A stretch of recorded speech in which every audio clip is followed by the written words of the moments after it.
This episode is brought to you by Heyday. Feeling stressed? Take a moment for yourself with Heyday. Stroll through rows of golden wheat, tend to cute barnyard animals, and discover the joys of a digital farm retreat. You don't have to hop in a car or catch a plane. Escape to the farm at the tap of a finger. With Heyday, you're not just tending to a farm, you're tending to yourself. Heyday. Search Heyday, that's Hay space DAY, in your favorite app store. Heyday is a free-to-play mobile game and offers optional in-app purchases and random rewards.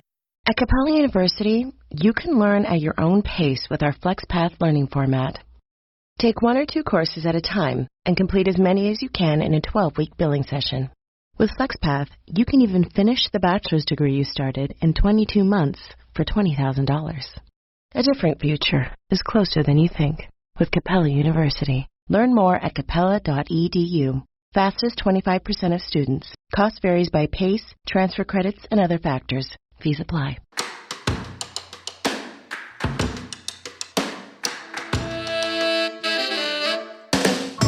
Hello and welcome to another episode of the British English Podcast. With me, your host, Charlie Baxter. Charlie. Just call me Chaz. No, don't call me Chaz. Those were my teenage days. I have evolved into a Charlie. And very recently, I've been enlightened by the fact that I should be a Charles, because in other languages, Charlie, the suffix "lee", suggests I'm young, and I'm 35 now, so should I be a Charles? Charles Baxter. I was imagining that when I'm 55, I will turn into Charles. I don't know why 55, I just feel like that's a good age to evolve into the next version of myself. I've always thought this when I see a butterfly. I think you and me, we are akin. You know, Chaz was the little caterpillar. Charlie is me in a cocoon, and then Charles will be the butterfly. I assume you didn't start listening to this episode to experience this drivel. You are here for a culture-led conversation that exposes you to some native phrases and sayings that British people are using in their everyday lives. But actually, I'm going to give you a different style of episode today. Forgive me for trying something new, but I would like to periodically deliver a more pronunciation-focused episode. Fair enough, if you're not focused on pronunciation, feel free to listen to one of the 200 plus other episodes available on this podcast. And also, I need to say this straight away with pronunciation. I don't think you need to be obtaining a British accent in your English learning journey. And you certainly don't need to be copying my accent, for example. Being a global language now, English being a global language, I would imagine we have more non-native speakers than native speakers. I think that's probably true. I'm not going to check it, so leave a comment if you know.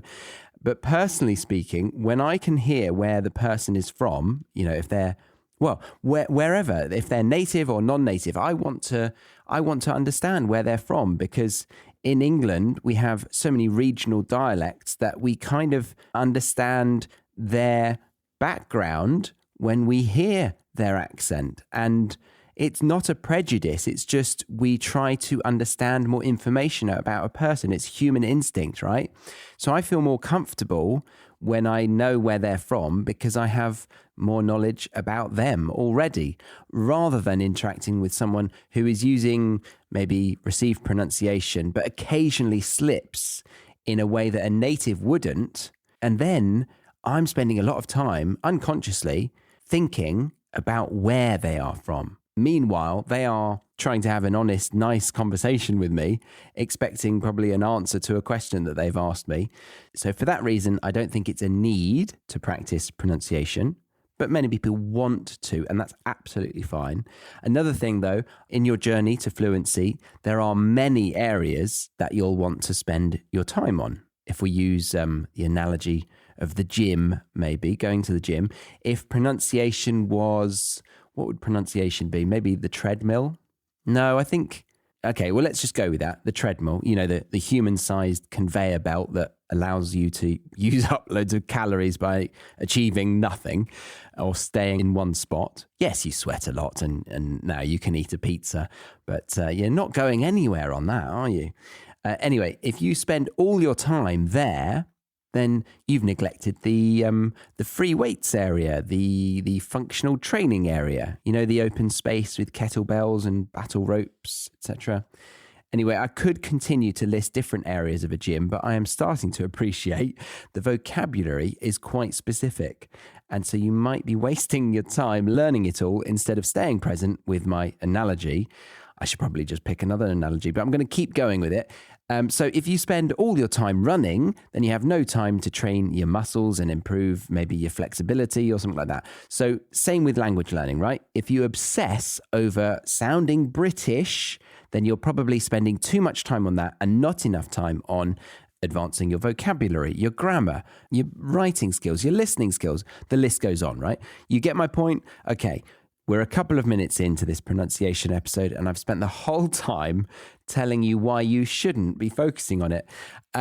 So here's the follow-up to all of that. Okay, so that was the preface as to why you don't have to be learning a British English pronunciation. But here's why I think you should be listening to this episode, right? While obsessing over sounding like a native isn't the wisest thing to do, in my opinion, understanding how natives stress certain parts of the word and sentences really helps you sound more natural. Not necessarily native, but natural. I still want to hear, if you're Italian, that you're Italian, but you know that in English, you stress that word to mean that thing. You stress that part of the word to mean that derivative of the word. And these are the things that I think are worth striving for, because if you sound natural, then conversation flows because the receiver of the communication is able to understand everything much more easily, and you'll feel at ease, and that will encourage your fluency to flourish. All right. But it's not just sound stresses. It's about the intonation, the rhythm and timing and the connected speech. Yes, that's a big one. Connected speech. All of those together really help you sound more natural. But I'm not here to make you sound like the king or queen. Okay. I'm not here for that. I'm here to help you with those elements that I've just mentioned. All right. So we're going to focus on them in a way that you hopefully find enjoyable. So get ready to potentially imitate what you're about to hear to improve your pronunciation in British English to sound more natural and comfortable rather than trying to pretend that you are a native speaker. Okay, let's get into it. What does every USAA member have in common? Family. We're one big family who supports the military community and their eligible families. And if you, your parent, or spouse served, you could join our family and save big on auto insurance. Visit USAA.com/join today to check your eligibility. Membership eligibility and product restrictions apply and are subject to change. USAA means United Services Automobile Association and its affiliates, San Antonio, Texas. The new McCrispy Strip is here. Dip approved by ketchup, tangy barbecue, honey mustard, Sprite, McFlurry, Big Mac sauce, double dipped in buffalo and ranch, more ranch, and creamy chili McCrispy Strip Dip. Now at McDonald's. Ba-da-ba-ba-ba.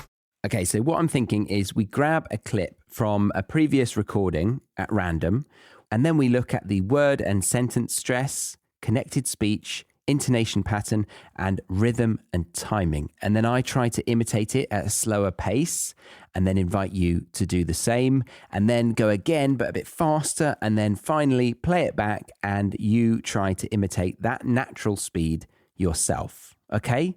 Sound good? All right, let's look at this first clip from Bite Size episode 98 with Harry on the unsolved mystery of Bedford. We were talking about his beloved hiking shoes because someone or something peed in them. We weren't sure if it was a kitten or his drunk neighbor. Okay, so let's have a listen now. I love these shoes. Yeah, they're your walking boots. They're my walking boots, and I walk most days. Yeah. Well, every day. But I show off. Yeah. I often go out to have a walk, and they're my choice of footwear. I mean, I wore them on my first date with Rosie. All right, so that was the clip that we're going to focus on today. I think, personally speaking, I can pick up on quite a few moments worthy of your attention. It was quite colourful. There were quite a few moments of ups and downs, a few stresses, quite a few things that were connected. And I think it's a good piece for you to focus on. So let's go through that now, bit by bit, and help you pick out and then imitate these certain worthy sounds that a native is naturally producing. I love these shoes. I love these shoes. I love these shoes. It's not I love these shoes. I love these shoes. Ba-da-ba-ba. Ba-da-ba-ba. Yeah, they're your walking boots. I stuttered there. I said, yeah, they're your walking boots. So that is, they are your walking boots. Turned into, They're your walking boots. they're your walking boots. God, that's so smashed together, isn't it? So they're your walking boots. They're your walking boots. Very connected. They're your walking boots. Thinking about the stress, it's on the W or the first syllable of walking. They're your walking boots. Duh, duh, duh, duh, duh. They're your walking boots. They're your walking boots. They're your walking boots. And I'm stressing walking because they are not just his shoes, they are the shoes that he does this action in. And he walks a lot, as we're about to hear. They're my walking boots, and I walk most days. That's lovely. Do you hear the colour in that? They're my walking boots, and I walk most days. Yeah. So let's listen to the real rhythm there. They're my walking boots, and They're my walking boots. They're my walking boots. They're my walking boots. He doesn't just go monotone. They're my walking boots. I am an android from the future. they're my walking boots, and They're my walking boots, and I walk most days. walk most days. That pause is probably a pause to think. How often do I walk? And I walk most days. And I walk most days. And these are the kind of moments that I really want to focus on. Those little pauses are really natural because an English brain is thinking in those little sections or clauses of the sentence. Different languages encourage different moments of thought and moments of pause as well. Like the subject, verb, object structure that we have is not the same in every language. And therefore, what I just said applies. We vary in the way that we sometimes need to pause and think. Many languages, like Spanish, speak a little bit faster than English. Apparently, this is not necessarily that Spanish people think faster, although maybe you do, but it's actually because there's more syllables that need to be produced in the language for the same message to be passed. But still, there will be variation in where a Spanish person pauses, or if they don't pause. They might not be able to pause as often as an English person because there's more syllables to be said. So basically, what I'm saying is that's a really natural part in English right there. And I walk most days. And I walk, pause, most days. And I walk, how often do I walk? Most days. They're my walking boots, and I walk most days. And you see how quick it was for him to go onto and after walking boots. They're my walking boots, and I walk. They're my walking boots, and I... So straight into it, isn't he? They're my walking boots, and I... They're my walking boots, and I walk most days. They're my walking boots, and I walk most days. Yeah. Well, every day, but I... Show off. Witty little comment from Charlie. He's showing off. Being able to walk every day. What a show off, isn't he just? Let's keep going. Yeah, I often go out. Even that, yeah. That says a lot in that, yeah. Yeah. That, yeah, says, I know the joke that you're making. I accept that I come across in a comedic sense. I come across as I'm showing off. And it's not allowing me to pause and reflect on that, but keep going. It says a lot in that. Maybe I'm just reading into it and I'm becoming a psychopath. But I think that in itself, that word, the way that he said it, says those three things. Yeah. Yeah. Because he's excited to continue on with the next part. Yeah. I often go out to have a walk and He's getting his breath back to keep going. Yeah. I often go out to have a walk. yeah. I often go out to have a walk and I often go out to have a walk. they're my choice of footwear. That's lovely, isn't it? So colourful. Let's go back. Yeah. I often go out to have a walk and they're my choice of footwear. All right, let me break that down. Yeah. I often go out to have a walk and Yeah, I often go out to have a walk. So the big, quick, yeah. I often go out to have a walk. I often go out to have a walk. And after the walk, so the walk is coming down in the tone, and then the and bumps it up, doesn't it? have a walk and To have a walk. And he says it twice. That's a really natural stutter there. So yeah, even stutters are a natural addition to the language. have a walk and To have a walk and to have a walk and to have a walk and they're my choice of footwear. they're my choice of footwear. See how high he goes in there. Walk and they're my And they're my choice of footwear. He's going high there because he's stressing that those walking boots are not just for walking, and I don't just love them, but they're my choice of footwear, meaning I will choose them over anything else, really. So they're his favorite pair. And they are my choice of footwear. walk and they're my choice of footwear. Let's go back. Yeah. I often go out to have a walk and they're my choice of footwear. I mean, I wore them on my first date with Rosie. Again, a lovely, lovely sentence with a lot of colour. Let's look at that bit. I mean, I wore them on my first date with Rosie. I mean, I wore them on my first date with Rosie. So we've got date and Rosie as the stressors in the sentence. I mean, I wore them on my first date with Rosie. And then we've got some connected speech at the beginning with, I mean, it's two words. I, the pronoun, I mean. And then together it's, I mean, so quick. I mean, so quick, isn't it? Try to practice that. I mean, I wore them on my first date with Rosie. I wore them on my first date with Rosie. I mean, I wore them on my first date with Rosie. So much up and down. Goodness me. Okay, so that's the end of that clip. Let's go all the way back to the beginning. Listen to it in its entirety without the psychopath Charlie interrupting every single second. Actually, I'm going to slow it down to 0.5. I love these shoes. Yeah, they're your walking boots. They're my walking boots and I walk most days. Yeah. Well, every day. But I... Show off. Yeah. I often go out to have a walk and they're my choice of footwear.